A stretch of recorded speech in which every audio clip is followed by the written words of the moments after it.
धाकड़ खबर, बेखौफ जुबान, बेबाक अंदाज। धाकड़ खबर के न्यूज रूम से मैं आपके साथ हूं अकरम रईस खान। इस खबर में आज आपसे एक सवाल करने जा रहा हूं। खबर तो आपके सामने रखूंगा ही, लेकिन उससे पहले एक सवाल करने जा रहा हूं। मेरी आज तक समझ में नहीं आया है कि जहां जहां भारतीय जनता पार्टी की सरकारें बन जाती है, वहां के लोगों को हो क्या जाता है, वहां इतनी नफरतें आ कहां से जाती है। ये मेरा सवाल है। कुछ चीज़ें आपके सामने रख देता हूं, फिर आप गौर कीजिएगा और जवाब ज़रूर दीजिएगा। लेकिन आगे चीज़ें आपके सामने रखने से पहले छोटी सी एक अपील आपसे करना चाहता हूं। अगर आप लोग यूट्यूब पर देख रहे हैं तो हमारे चैनल को सब्सक्राइब कर सकते हैं। अगर आप लोग फेसबुक पर देख रहे हैं तो हमारे पेज को लाइक कर सकते हैं। इसके अलावा आप लोग चाहें तो प्ले स्टोर पर जाकर हमारे ऐप को भी डाउनलोड कर सकते हैं। बेनिफिट ये होगा, जिस भी वक्त ऑनलाइन होंगे उसी वक्त आप लोग हमारी खबरें देख पाएंगे। यूट्यूब पर खबर ढूंढने की ज़रूरत पड़ा नहीं करेगी आपको।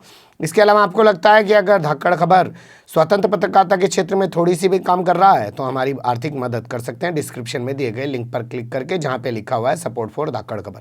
अब चलते हैं आगे खबर की तरफ। तो मेरा कहना यह है कि जैसे ही 2014 में नरेंद्र मोदी सत्ता में बैठे, पूरे देश के अंदर भीड़ तंत्र हावी हो गया। जगह जगह पे लोगों को घेर कर मारे जाने लगा। कोई घर वापसी की बात करने लगा, कोई किसी तरह की बात करने लगा, कोई लव जिहाद की बात करने लगा, कोई गोमांस की बात करने, पता नहीं कहां से इतनी नफरत भराई। उसके बाद अब आगे चलिए प्रदेशों में जैसे ही हरियाणा में बीजेपी की सरकार बनी, वो हरियाणा जो अपनी शांति के लिए जाना जाता था, वो कितनी बार जला। फरीदाबाद में दलितों की हत्या कर दी गई, राम रहीम के आंदोलन में जला, जाट आंदोलन में जला, और जाट आंदोलन के दौरान तो ऐसी शर्मनाक तस्वीरें आई कि मुरथल के अंदर वहशीपन किया गया औरतों के साथ गाड़ियों से उतार उतार के। आज तक इंसाफ नहीं मिल पाया।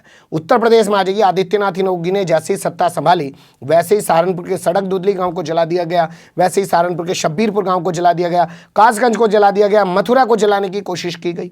जगह जगह बवाल क्यों होते हैं समझ नहीं आता है। वैसे ही बुलंदशहर के अंदर इंस्पेक्टर तक को मौत के घाट उतार दिया गया, और कासिम को हापुड़ के पिलखवा में मौत के घाट उतार। मेरी समझ में नहीं आता है। जैसे सत्ता में बैठ, झारखंड के अंदर कैसे भीड़ तंत्र ने वहाँ नंगा नाच किया है। कभी गाय के नाम पे मारा, कभी बच्चा चोरी के नाम पे मारा। राजस्थान देख लीजिए, गाय के नाम पे मार रहे हैं, कभी बच्चा चोरी के नाम पे मार रहे हैं। पता नहीं इतनी नफरतें आ कहाँ से जाती हैं, ये मेरी समझ में नहीं आता है। तो इस खबर के पहले हिस्से में मैंने यही चीज़ें रखी हैं। आप इस पर कमेंट्स के रूप में अपने जवाब ज़रूर दीजिएगा कि क्या वो मानसिकता है जब भारतीय जनता पार्टी जैसे ही सीट पर बैठती है, इनके लोग सीट पर बैठते हैं और समाज के अंदर नफरत बढ़ जाती है। अब आपके सामने रखने जा रहा हूं कि क्यों ये बात कर रहा हूं। देखिए, हिमाचल प्रदेश में 2017 में चुनाव हुआ। जयराम ठाकुर वहाँ पे सीएम बन गए, यानी कि भाजपा की सरकार बन गई। भाजपा की सरकार बनने के बाद से वहाँ जो तस्वीरें आ रही हैं, लगातार नफरत वाली तस्वीरें। पहाड़ का इलाका बड़ा शांत इलाका माना जाता है, पहाड़ी लोग बड़े शांत स्वभाव के माने जाते हैं, लेकिन वहाँ भी एक नफरत का माहौल पैदा हो गया। जो आज की खबर है, मैं फिर कहता हूँ, कभी कभी कुछ खबरें बताते हुए अंदर से वो खबरें मुझे झकझोर देती हैं। बड़ी हिम्मत चाहिए उन खबरों को रखनी। 100 साल की एक दलित महिला है, लंबी बीमारी से पीड़ित थी, उनका देहांत हो जाता है। देहांत होने के बाद उनके परिवार के लोग शमशान घाट की तरफ उनका शव लेके जा रहे हैं अंतिम संस्कार करने के लिए। आप कल्पना कर सकते हैं, दुख की इस घड़ी में किसी भी समाज का, किसी भी वर्ग का लोग साथ खड़ा हो जाते हैं।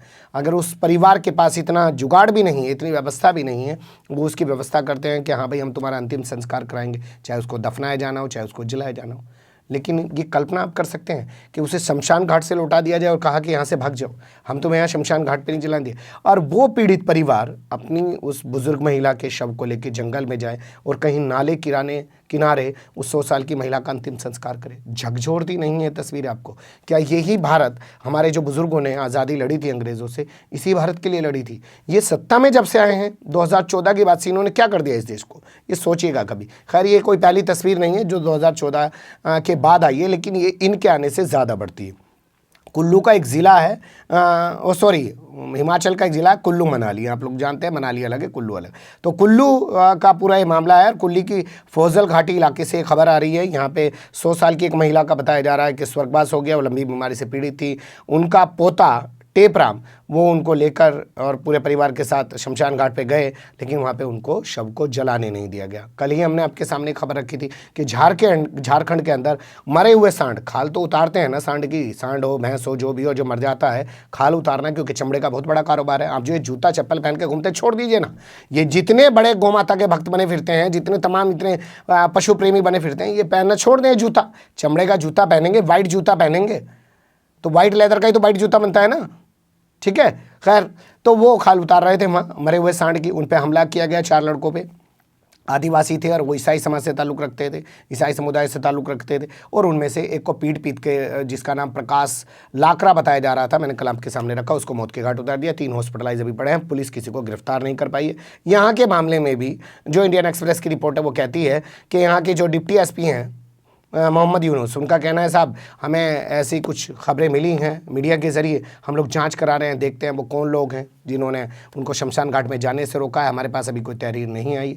पुलिस का तो एक नया स्टाइल बन गया, पहले पुलिस को तहरीर दो। अरे मैंने तहरीर दे दी कि फलां ने मुझे मारा, पुलिस ने गिरफ्तार करके भेज दिया। क्या ये पुलिसिंग है? इसको इस काम के लिए पुलिस बनी थी? पुलिस एक्ट को ही उठा के पढ़ लो। कैसे पुलिस वाले हो? शर्म नहीं आती है क्या? आगे आप लोग खुद सोचिए, खुद देखिए सब क्या हो रहा है। इसी के साथ आपको छोड़े जा रहा हूँ। छोटी सी कोशिश थी, मुझे लगा कि आपके सामने आनी चाहिए। इन सवालात का जवाब ज़रूर दीजिएगा। कैसी लगी आपको कमेंट्स के रूप में आप लोग अपनी राय दे सकते हैं। खबर को लाइक कर सकते हैं, चैनल को सब्सक्राइब कर सकते हैं और ज़्यादा से ज़्यादा हमारी खबरों को शेयर कर सकते हैं। फिर ऐसे ही किसी सुलगते हुए या उलझते मुद्दे लेकर मैं आपके सामने हूँगा हाजिर। फिलहाल अभी मुझे दें इजाज़त।